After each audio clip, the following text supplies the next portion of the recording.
In today's video, I'll show you a simple trick on how to copy text from a Telegram channel.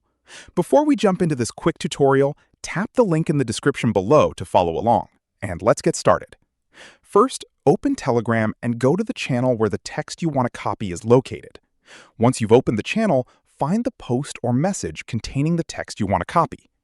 Now, move your mouse over the message and select the part of the text you want to copy. Click and drag your mouse across the text until the section you want is highlighted. After selecting the text, right-click on the highlighted area. A menu will appear with several options. Look for the option that says Copy and click on it.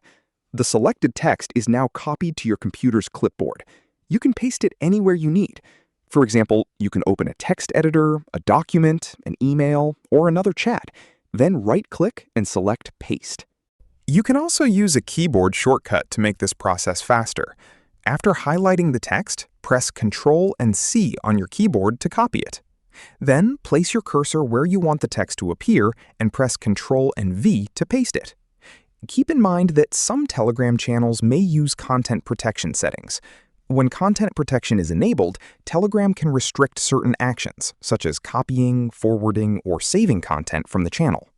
If this saved you a headache today, hit that like button and share this with a friend who's always using Telegram. See you in the next one.